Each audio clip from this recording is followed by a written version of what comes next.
Assembly when he failed to disclose that he met with a member of the Gupta family and associates.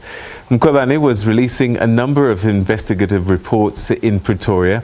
She says that Gordhan also misled the State Capture Commission when he told Deputy Chief Justice Raymond Zondo that he did not recall having a meeting with the controversial Gupta family. Having considered the evidence at my disposal, the allegation that Mr. Gordhan violated the Executive Members' Ethics Code by deliberately misleading the National Assembly in failing to disclose that he met with a member of the Gupta family and associates since taking office is substantiated.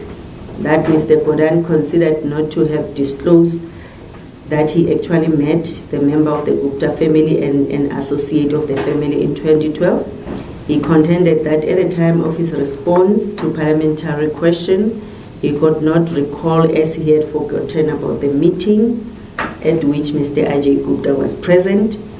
According to his affidavit to the State Capture Commission of Inquiry, that it was only after being reminded by Mr. Mkhwebane, who at the time was his chief of staff. I find this rather implausible when one considers the prominence of the subject of state capture in South Africa. I therefore find that his conduct in this regard is in violation of paragraph 2 of the Executive Ethics Code and accordingly amounts to a conduct that is inconsistent with his office as a member of cabinet as contemplated by section 96 of the Constitution. The Public Protector also found that Gordhan violated the Constitution when he approved the establishment of the so-called rogue unit at SARS during his tenure as the Commissioner. She says that the intelligence unit was established without the involvement of the State Security Agency.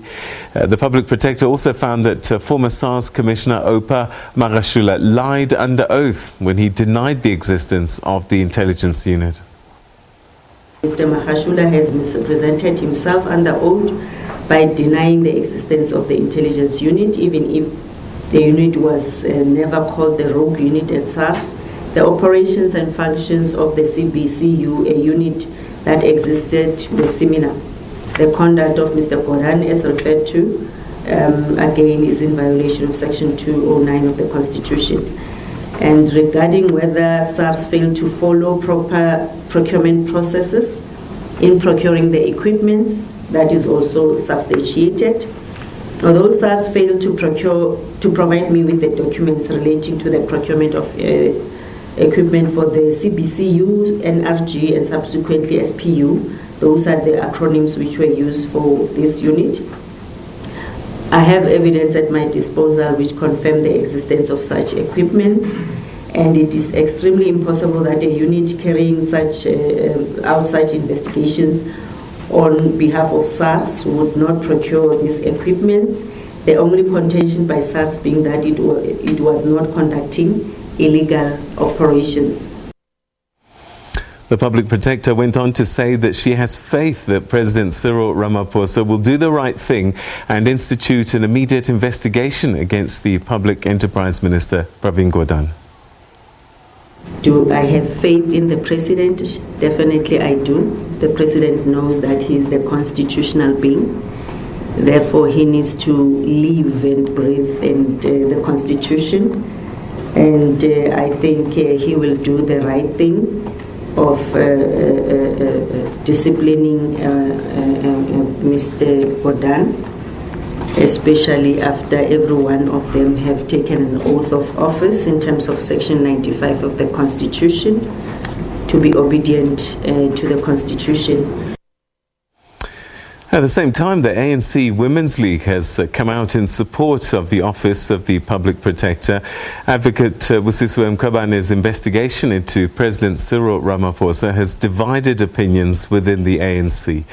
2 weeks ago, the SACP's first Deputy General Secretary, Solima Paila, labelled Mkhwebane a hired gun of the fight-back agenda, claiming that she's being used by rogue elements within the intelligence. The ANC has since urged people to refrain from attacking Chapter 9 institutions, with the President, along with Ace Magashule, demanding that the Public Protector be given the freedom and space to do her job. ANC Secretary-General Ace Magashule has been furnished with a letter of demand by the Revive ANC Youth League movement. This group has been calling for the disbandment of the ANC Youth League structure. The lawyers representing the group have given Magashule 7 days to respond.